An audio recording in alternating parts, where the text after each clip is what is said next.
This is President Putin participating in a remembrance ceremony. This is a ceremony whereby the entire Russian government goes and honors their war dead.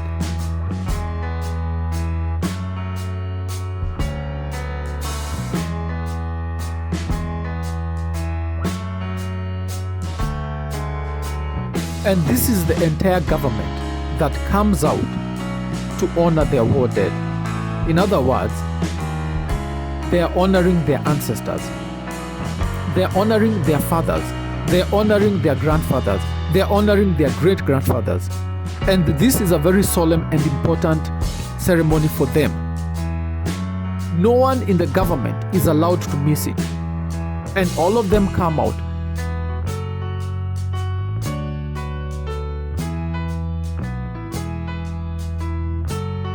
Now I want you to look at this other video.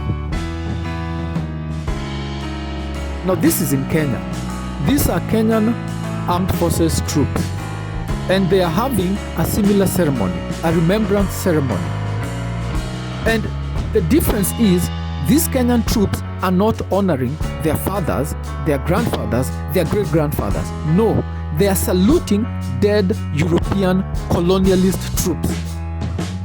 You understand? They are not honoring their ancestors. They are honoring Mzungus who are dead, the same Mzungus who attacked and occupied Kenya. Do you understand? They are honoring their enemies. They are honoring our enemies. The people who slaughtered and raped our great-grandparents. The people who invaded the country and humiliated us. The people who called us monkeys, who called us baboons. The people who enslaved us, who killed millions of us over the last 500 years. These are the same people that Kenya Army troops are now honoring and saluting. I want you to think about that. So this is the cemetery that is maintained by the government of Kenya, where dead Europeans lie comfortably. Yet there is no equivalent cemetery for all the people who fought for Kenya. I dare you to look for the cemetery where the Mau Mau have been buried. Look for the cemetery where the Nandi fighters who fought against the British invasion, go look for it where they are buried. It doesn't exist anywhere in Kenya. Why? Because the country was taken over by the traitors and the sellouts in the 1960s. And now these traitors became the coconuts. And they would never honor the people who fought for independence because they themselves were against independence. And you can see the priests and the imams right there.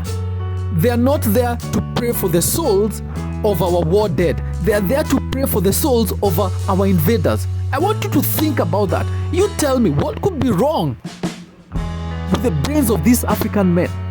For you to refuse to honor your own ancestors and opt to honor the invaders and to pray for them and to conduct a ceremony for them. I keep on telling you, something is wrong with most African men. Like the brain appears to be almost completely gone, not functioning at all. Now, in this Russian remembrance ceremony, you can see that Putin is standing in the heavy rain. So I want you to think about that. The entire government of Russia is standing in heavy, cold rain. Because that is the level of respect they have for their ancestors. That's the level of respect they have for their grandfathers, for their great-grandfathers, and for their fathers. These are men who respect themselves. They will never bow down to a foreigner. They would never bow down to a foreign invader because they respect their parents. So in slave societies, you can never get the slaves to respect themselves or to respect their ancestors.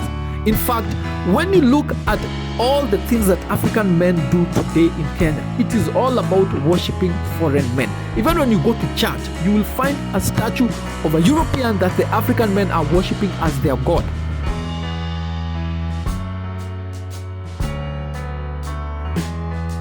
But you can never get the slaves to honor their fathers. You can never get the slaves to honor their ancestors because they are busy honoring and worshipping their slave master. And this is the fundamental difference between men who are free and men who remain enslaved forever.